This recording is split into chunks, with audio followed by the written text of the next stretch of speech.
All right, welcome everybody to ARIIX Success. And with that, we'll turn it over to our host with the most, our teacher, the preacher, Mr. Robert Allen. Hey everybody, welcome to ARIIX Success. You're here because you've decided you want to have a successful experience with the ARIIX, right? So many of you have emailed me. We've been talking about systems and how you create a system to invite people to join your team. Last week, I shared with you the text of the links that the Mexico team is sending out to build their group. And the reason that they are growing so fast is because they have a very simple system. And we've been discussing the importance of having a simple system for the growth of your business. Now, I'm going to step back just a little bit and talk about what's the purpose of a system. The purpose of a system is to inspire and to empower somebody to say yes and to go in, to literally pull their credit card out and to be persuaded. Now, persuasion is a scary word for a lot of people because they go, I don't know how to persuade. I'm not good at persuasion. I'm not good at selling. I'm not good at, and we are in the business of persuading people. That's what we do. We invite people to join our team. That's persuasion. We invite people to change their life. We're leaders, and we're saying, do you see? Do you see the financial freedom that you could enjoy? Can you see the health benefits you can? So can you imagine that? Can you? Are you ready? Let's go. Come on, let's go. Which is what we all do. And sometimes some of us are a little nervous about our ability to do that because first of all, you have to persuade yourself. You got to decide that you are committed to going to your dream, to your vision, to your where you want to go, right? And if you're not sold yourself, who is gonna join with you? So you're the leader. So touch yourself at the heart level and say, I'm the leader. I'm the boss. I'm the boss of my life. This is the future I want. This is where I'm going. Want to come? And sometimes people don't. They are a little nervous about inviting people to join with them. So first, you got to be sold yourself. So I'm going to share with you the principles of persuasion. I've shared this in other contexts, but this is a kind of reminder for some of you. And then we're going to go through Dr. Pena's link. We're going to take the document that I got transcribed for you, and many of you sent me an email and you asked for the copy of it, which I sent everybody. If you didn't get it from me, then email me again, author@robertallen.com. But I sent out several dozen of them to many of you. The document that's the transcription of a link that Dr. Pena and many of the Mexican team send to their prospects. We're going to go through that document and understand why it seems to work. Now, most of us here on this call right now, we speak English, so we don't speak Spanish. But the reason that link to a Spanish team seems to work, you'll understand why when I share with you this PowerPoint presentation. So we're going to talk about persuasion today. We're recording, right, Rick? Yes, sir. We're going to talk about persuasion because it's what we do. You say, well, I'm not very good at that. Well, get over it. Sorry, this is our business. This is what we do. We are leaders. We lead. We say, come follow me. Now, we may be a follower from another leader who is part of our upline, and therefore we're following what they're doing. But ultimately, we are the leaders for the people that that we want to take to the next level in their life. And we've made the decision that we're going to invite people to a better life. And 10 years from now, if we don't invite them, what will their life be like? Their life will be poorer, sicker. They will not like the life they have 10 years from now if they don't make some changes in their health and in their wealth. And we have to make the decision that we're going to put up with their disbelief and their doubt, because we're a leader and we lead. And if people don't want to follow us, that's okay. But a few will follow us if we know how to persuade. And so the process of persuasion is how we want to talk about today. How do you increase your persuasibility? How do you, that's a word, I just made it up. Persuasibility, people who persuade people, right?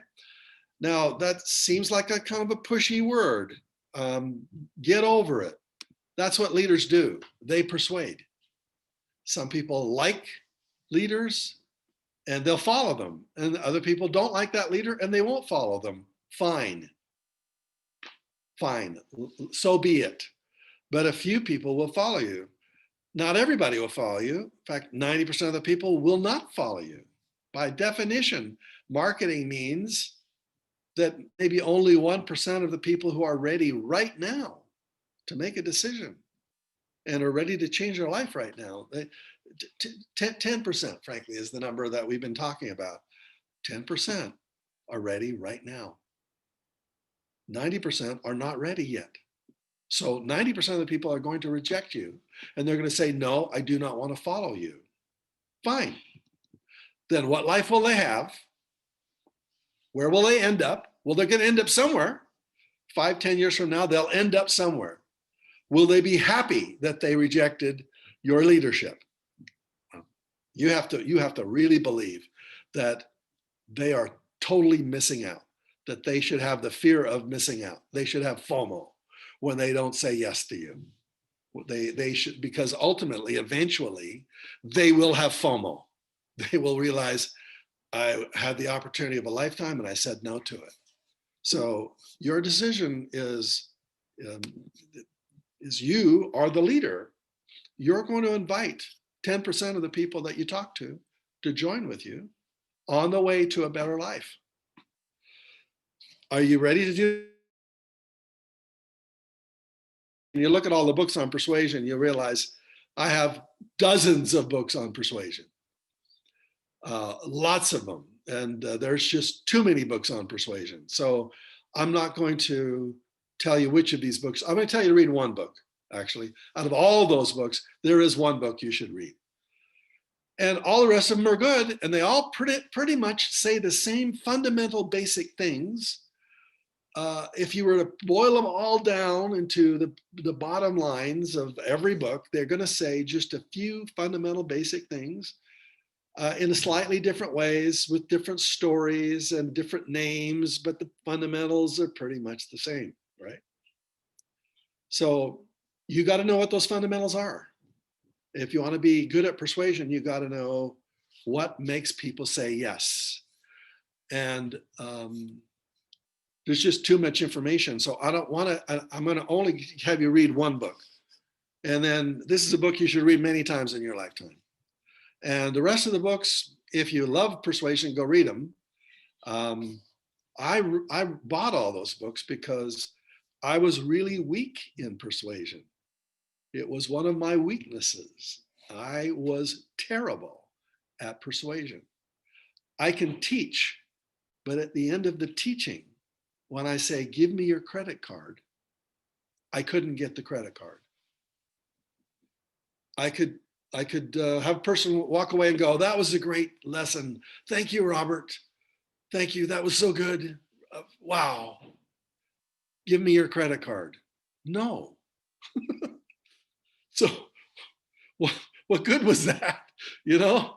So when you're a teacher and a leader, you basically want someone to say, yeah, I'm all in. Where do I invest? I need to invest in myself. And I could get a person to understand the principles, but not invest in themselves, because I was terrified about that. So there's just too much information about that process. And I'm going to share with you a different way of thinking about persuasion today. I'm going to share with you what, not hard sell, but I'm going to talk about heart sell. Because when you understand the principles, and you don't have to be hard sell, you can be heart sell. You can invite them to join your team without being pushy. That's what I call heart sell. And yet some of the reasons why people don't like salespeople is because they're hard sell. And they are saying, give me your credit card. Let's go. What are you waiting for? Let's get into it. And that it seems pushy and people don't like it. So we want to take some higher ground here. The hard sell part is we want to say no to that. We want to be into what I call heart sell. And that's something that's my copyright, the heart sell part. Haven't written a book about it yet, but one of these days I will. Most of hard sell starts with distrust. Almost immediately, people will distrust us because they're going to assume we're going to ask them for money, or ask them to make a change, or ask them to make a step that maybe they don't want to make because the trust is not there. There's no trust. There's no persuasion. Just period. End of story. So obviously, whatever we learn together has to be trustworthy. You have to be trustworthy. You have to be worthy of somebody's trust, where they will trust you. And they will go, oh, you recommend this? This is something you think I should do? Oh, okay. And I don't know how many times I've heard this story about network marketing, where someone will call up a friend and they'll say, give me your credit card. Really, I've heard this story maybe 100 times. A friend who is a friend. They're friends and they've been friends for years. And the friend calls them up on the phone. I got something. You're going to love it. Give me your credit card. And the person says, what are we talking about here? Give me your credit card. We're in. We're going for this. And that's called trust, where a person doesn't even know what the person is selling. And the friend calls them on the phone and says, I found it. Give me your credit card. That's called trust. For most of the hard sell part, it's all about the head. For hard sell, it's about the heart. Heart is the most important part. It's how you get a person to, you tap into their heart. And there are ways to get to the heart. I'm going to share with you, when we get into Dr. Pena's transcription, it's actually not Dr. Pena's himself, it's not his recording, but it's the link he sends people to. And when you get into the transcription, you see a lot of heart. And I'll show it to you. For most people, they're pretty closed. They got their arms folded. They're saying, I don't think so. When you're into heart sell, you're getting people to open up. And essentially, if they trust you, they're open, because you're not going to take advantage of them. You never would. You never would. You're not going to ask them for money unless you are willing to follow it through. There's a lot of pressure, and there are techniques for pressure, and you're going to use some of them actually, but you're going to use them with heart. I'll talk about it. You're going to use some principles that are profound and powerful. You're going to turn it into a pleasurable experience, into a fun thing. It's not pressureful, it's pleasurable. It's like, oh, this is fun, right? When you get into the sales world, they're always talking about, give me a lead. What's a lead? It's a person who's raised their hands, said, okay, I'm interested, tell me more. So a lead is just a prospect. It's somebody who might be interested. And they're 1 in 100, frankly. Leads are very rare. And therefore, when you get a lead, that means somebody is asking for your solution to their problem. But most people are not leads. They're not interested in your solution. 90% of the people you talk to are not interested at all. And therefore, we cannot be offended when they're not interested. And most people are offended because they take it personally. like they talk to their friend and they go, you got to join me. And the friend says no. And they go, and they take it personally. No, can't do that. You have to realize that 90% of the people, anybody you talk to, friend, family member, close associate, somebody who owes their life to you, 90% of them are going to say no. Get over it. It just happens. But a lead is actually a seed. And that means most salespeople, if the lead says no, they're on to the next lead. And they throw away the lead, next. We don't do that. We plant seeds, and seeds grow, and eventually they grow fruit. But it may take a year. So we don't treat people like leads, where you in or you out. You're out, goodbye. Next, on to the next thing. That's sales. That's sales. We don't do sales. We do heart. We heart sell. So a salesperson has a quota, and they're looking for how many sales am I going to make today? Your quota is just exact opposite. Is how many no's are you going to get today? If you want a book you can read about, fabulous book. It's called Go for No. It's a little thin book, about 75 pages. Fantastic book. Go for no. Your quota is different. You're not looking for yeses. You're looking for no's. So you're not afraid of the no's. In fact, you're excited when you get a no. You're completing your quota when you get no's. But it's more than that. You're looking for people for whom you have synchrodestiny. That means some people are going to come into your life as if they were always on the path to connect with you in what I call synchrodestiny. You are destined to intersect with that person for a short period of time. It's your purpose in life to give them the information they need as they move on to the next stage of their life. And some of them will join you on their team, and some of them will not. Some of them, by the way in which you treat them, will thank you very much for the information you shared, and off they go. Maybe you'll never see them again. But synchrodestiny means no matter what happens, you are there to give. You are there to make that experience a positive experience, because 90% of the people will bounce off into space. You'll never see them again. Will they leave with that moment that you intersected with them in a positive way? Short-term versus long-term, information versus intuition. We want somebody to feel that the product we have is what they've been looking for. We're not trying to dump information on them. We're trying to basically, I'll do this at a seminar. I'll say, many of you are here today because you saw some advertising that you saw me run. Maybe it was a infomercial, maybe it was a direct mail piece, maybe it was an email, Facebook ad, whatever. If I have an audience in front of me with, say, 300 or 400 people, I'll say, how many of you remember the advertisement that got you to come here? And most of them will raise their hands to that.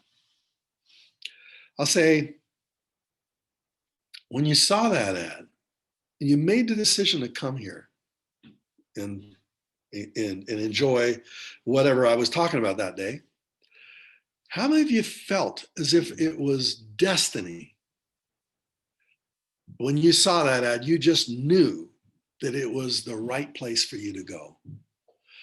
And the first time I asked that question, I was a little nervous because I have no idea how many people would respond to that. And once again, I find out that most of the people had an intuitive experience, meaning they just knew this was what they needed. They needed to be there in that room at that time. I used to think it was like persuasion stuff, where I just said the right words and they were looking for the right kind of opportunity, and I just, the persuasion, the ad was written in the right kind of way. And what I've since discovered is that people kind of just show up. I could ask you, do you feel as if ARIIX was something that you just knew intuitively was the right thing for you to do? I mean, let's go into the chat there and let's look at that. How many of you felt intuitively when it was ultimately shared with you, and you understood it, but you just intuitively, it just felt like, yeah, this is it. Yeah, I'm going to go into the chats and just see. I hear Valerie says yes. I hear Rick. Rick said yes. Liz said yes. Warner said yes. Lorna said yes, yes, yes, yes. See that? See that? So, is that powerful? No, however you come in, you found it. Yes, yes, yes, yes, yes. So this is hard sell stuff. It's like you don't have to persuade somebody. They're already persuaded. They already went, this is what I'm looking for. Now, some people, yeah, obviously, some people are not so easily persuaded. And I wasn't. I personally didn't feel intuitively that it was the right thing. Well, I'm going to rephrase that. When my secretary, Colette, showed me network marketing opportunity, I said no. I rejected it.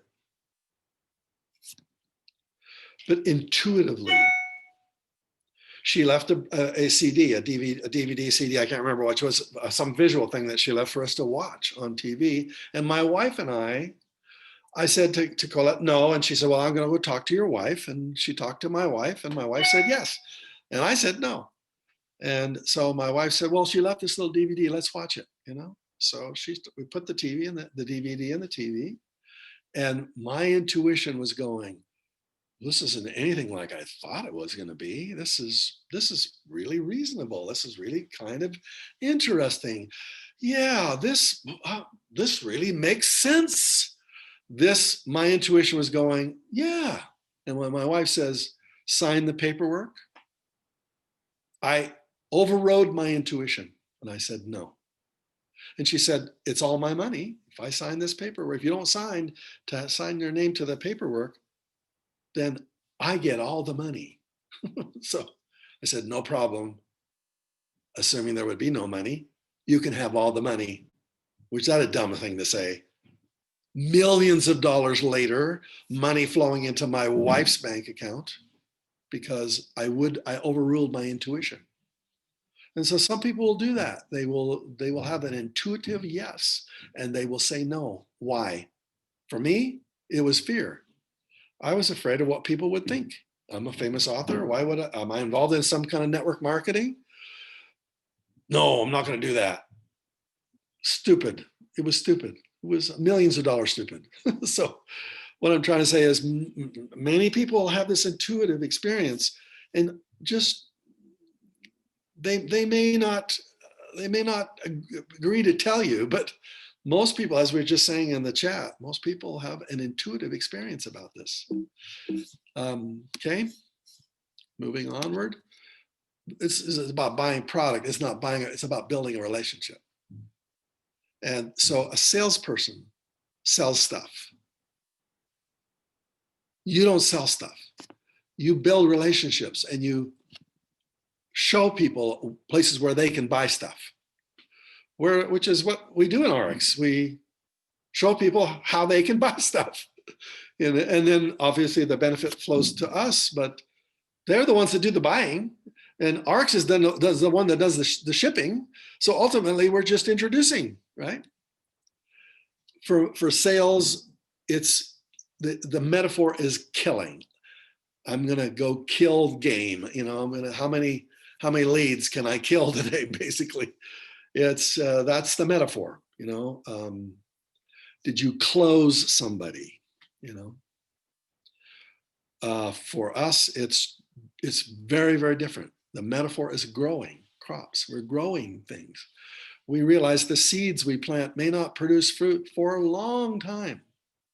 It's very different. So if somebody asks you if you're a salesperson, you're into selling, no, you're not. We actually are revolutionary. Let me get this right. We are revolting against selling. We revolt against it. If somebody says, well, I'm not into sales, say, neither am I. I'm into building relationships. That's what I do. And you watch when we get into the text here. Got to make sure we move along. The book that I suggest you read is Influence. Many of you have been on any of my calls over the previous 20 years. You realize this is the book. It's an incredible book, and it talks about the 6 fundamental principles that you're going to find in almost every other sales book. The techniques that increase sales 50 to 300% by just using the technique. And the 6 principles of influence are simple, but you need to know them and you need to understand why they work. The first principle is called reciprocity. That means giving. I'm going to translate what Dr. Cialdini uses. His words are not all that scientific, but I don't like reciprocity. It's kind of a big word. I prefer giving. You got to be a giver. You have to give lots of stuff. You got to give. This is giving not only in business, but giving in life. You have to be a giver. God is a giver. You're a child of God. Give everything, give everywhere, give to everybody, just be a giver. The principle from the book 59 Seconds, Change Your Life in Under a Minute by Wiseman, as you read through that book, you'll find one example of giving and why it's so powerful. They took a waitress and asked her to give the bill in 4 different ways, and to notice the difference in the tips she would receive or he would receive. So the waiter or the waitress gave the bill with nothing attached, no sweets, no little sweets that they go with a piece of candy, a mint, whatever. Nothing, just the bill. There's the bill. Okay. And they figured out over a period of weeks what their tips were. And they figured out how much they made per tip, etc. Then the next week they said, this week, when you give the bill, you're going to give 1 sweet, one candy with the bill. And they added up the results over the next week and found out that their tips increased by 3% by just adding 1 little candy to the tip, to the bill, sorry. Then they said, give them 2 pieces of candy instead of 1. What did that do to the percentage of tips that they earned in the next week compared to the first week? Their tips went up by 14% compared to A compared to C, 14%. Then they said, now this is the 4th way, a different way. First of all, you're going to put down a sweet with the bill. You're going to leave as if you're walking away. You're going to stop as if you thought of something.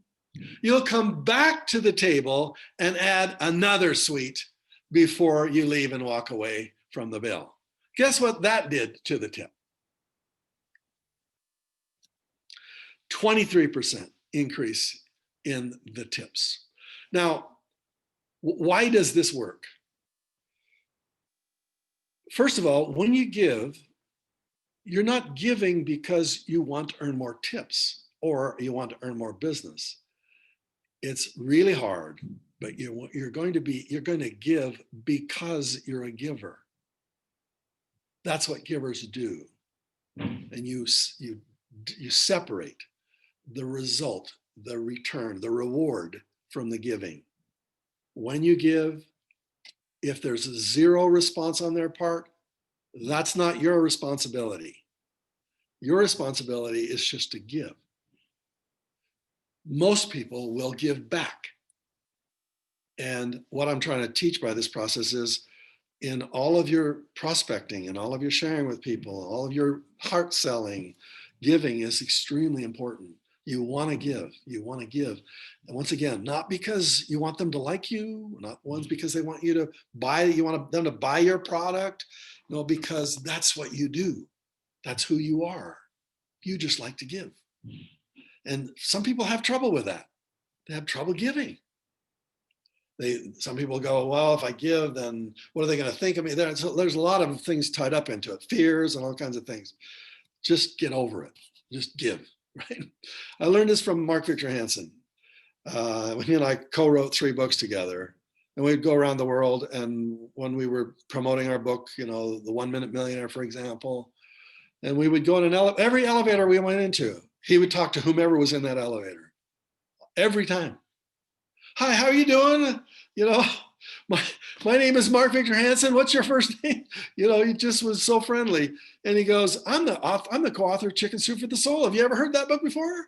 And they go, well, yeah, I have. Oh, really? Is that you? He says, would you like one? And they say, yeah, give me your business card. I'll send you one. And the first time I saw that, I thought, whoa, this is kind of crazy. It's going to cost him a fortune, giving away all these books for free. Well, he got them fairly inexpensively from his publisher, but it cost him postage, and he never asked for a thing, ever. Built his database that way, but that's just the way he was. So the first principle is reciprocity. Second principle is commitment and consistency. What does that mean?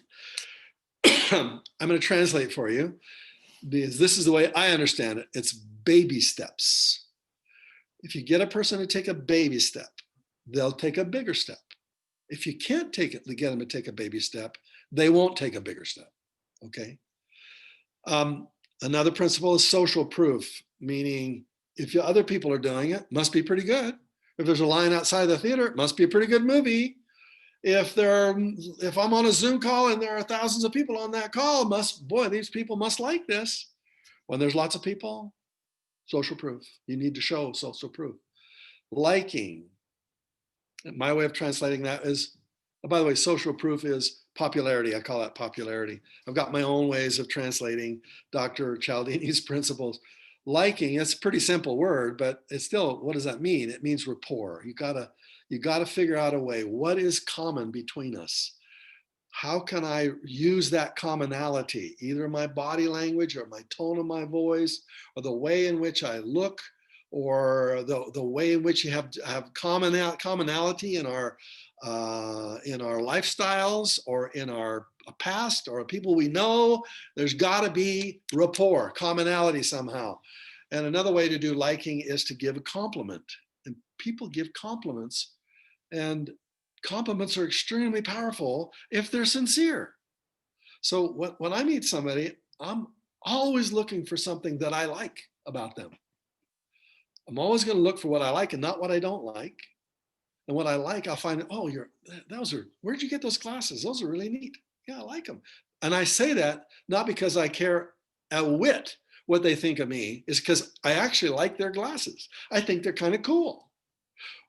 Boy, that's a beautiful top. Where'd you get that top? I can get one of those for my wife. That'd be great. In other words, if I like it, I'm going to tell them. And I'm not going to care whether they like me or not. But that's a powerful principle. Underlying it, sincerity, but underlying it, see, sincerity and insincerity. Insincerity is sales. Sincerity is heart sell. So when you're saying what's true for you, when you're actually, the words come out of your mouth are not because of a technique, but because that's who you are. Authority. If you got authority, use it. You got to let them know that you've earned a right to be where you are. And we'll talk more about that. Scarcity, extremely powerful, extremely powerful. Most of the time in network marketing, there's no scarcity. Hey, you want to join? There are thousands of people joining.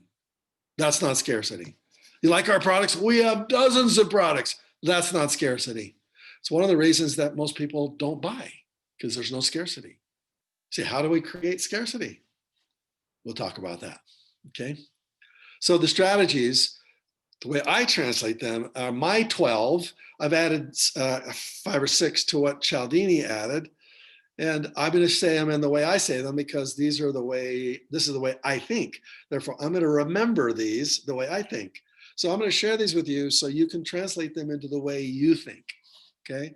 And when we get the full list here, just if you're on a cell phone or whatever, you just push, you just take a screen capture of this slide, and you can learn the lessons here. Principle was giving gifts, reciprocity, and you'll notice the ones that are on the side are Dr. Cialdini's, the way he says it. I say giving gifts, baby steps, popularity, rapport, credibility, scarcity, urgency. Scarcity is the scarcity of amounts, of the numbers of the products available. That's scarcity. Scarcity of time, that's a different one. It's urgency, and you need to add urgency to every time you're sharing it with somebody. Urgency, extremely powerful. And most of the time, most of us don't know any of these principles, so we never use them. And we wonder why people say no. Now, like I said, I used to be a good teacher, but when I got to the closing part, I couldn't get the credit card because I didn't understand these principles. As soon as I started using these principles, it didn't matter what I believed about my ability or whether I thought I would be salesy or whatever. Principles worked no matter who I was. And this is what's powerful about what I'm teaching you today. It doesn't matter how strong or weak you are. The principles work, period. Principle number 8, honesty. When you say something negative about yourself or what you're sharing, you are instantly believed. If you want the rest of your pitch to be believed, say something negative. So if you ever heard me speak in a stage, I'll talk about my bankruptcy. This happened many years ago. But yeah, I lost it all. It was not fun. And I was afraid to tell anybody about it. And I was so embarrassed until one day I stood in front of an audience and I said, okay, I'm going to tell you the truth. I just declared bankruptcy. And these were people who'd spent $1,000 to be in a room with me. And I expected all of them would stand up and walk out, get their refund from this bankrupt guy. And I said, I lost it. I lost it all. I made a mistake and I lost it all. And I'm going to have to do what I'm teaching you today. I'm going to have to start with nothing down. You're here to start and learn from me on how to do that. I'm here to do what I'm going to teach you. And I literally, honestly expected that they would hate me for it. That was the fear. I was terrorized by the thought that people wouldn't like me because I would say something negative about me. Because we all want to be liked, right? And I did not want to be not liked. And I thought when I would say something negative about myself that people wouldn't like me. And it just turned out to be exactly the opposite. And it stunned me so much. I have never forgotten how shocked I was standing in that room at the Holiday Inn in San Diego, California, on Highway 8. I can take you into the exact room. I can tell you exactly where I'm standing. And I'm literally expecting everyone to run to the back of the room and get a refund. And they came up to me and they said, thank you for telling the truth. Just telling us how hard it is.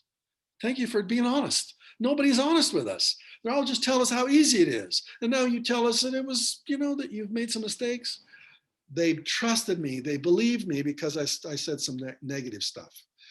Don't be afraid of telling. Even you might say some people don't like network marketing. Don't be afraid of that.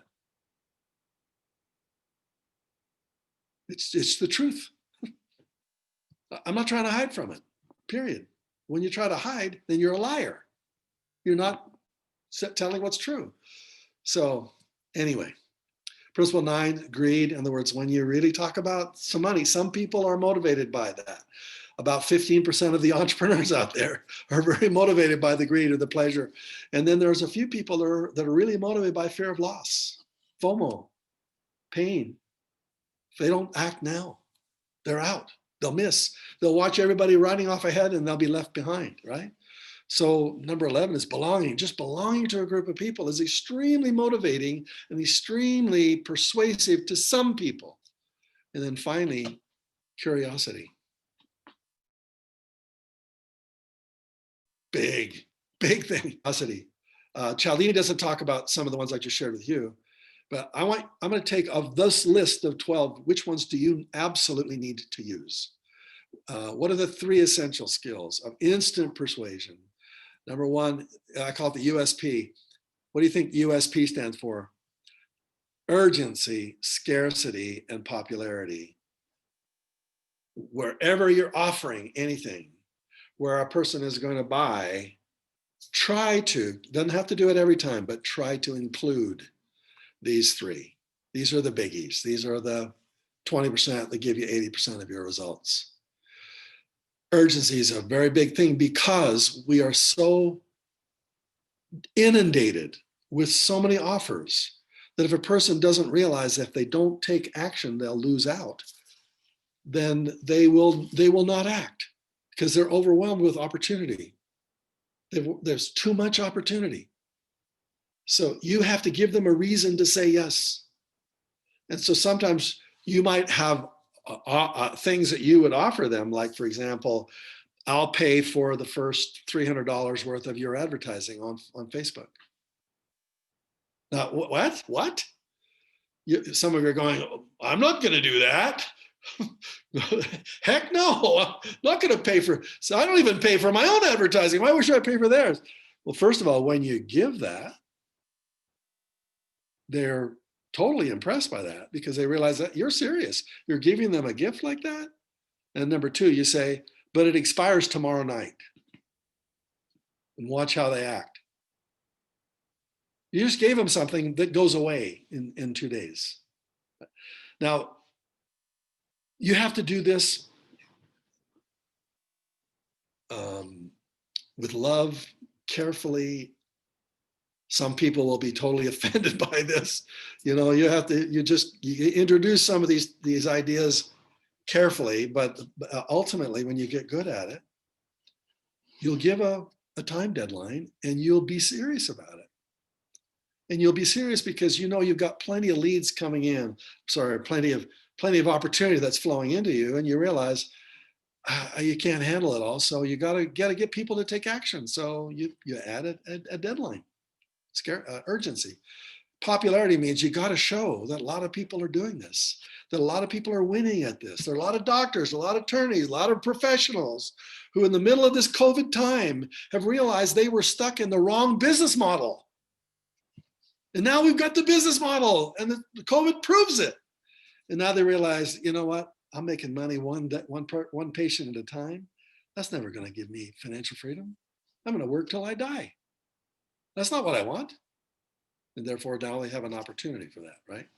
So urgency, opportunities seem more valuable to us when the time is running out to get them. Things just look more valuable when the time is running out. Scarcity. Well, here's the time limit. So when there's a deadline, you know, that's just what it's like. Their willingness to take action goes up dramatically as the deadline approaches. And as soon as the deadline is gone, then obviously their motivation goes right down again. So set a deadline that's realistic. And scarcity, opportunities seem more valuable to us when they are less available, when there's a fewer numbers of them. If they're running out, I want to get it before they run out, right? And popularity is opportunities seem more valuable to us when lots of people want them. So here's the formula. The magic formula is a lot of people want what you have, but there is a very limited supply and the deadline is fast approaching. That's a magic formula. Used carefully and with love, with heart cell. Well, what you're really trying to do is to get them off a dead center. Why? Because you love them. And you realize unless you do something to get them off dead center, to get them off the fence, to get them into the opportunity zone, out of the comfort zone and into the opportunity zone. The comfort zone is the danger zone. You don't want to be in a comfort zone. Comfort zone is lack. It's now. You don't want to be there. You want to be out into the danger zone, which is I call the opportunity zone, which is outside your comfort zone. So you got to get them across that fence. And you're doing this because you love them.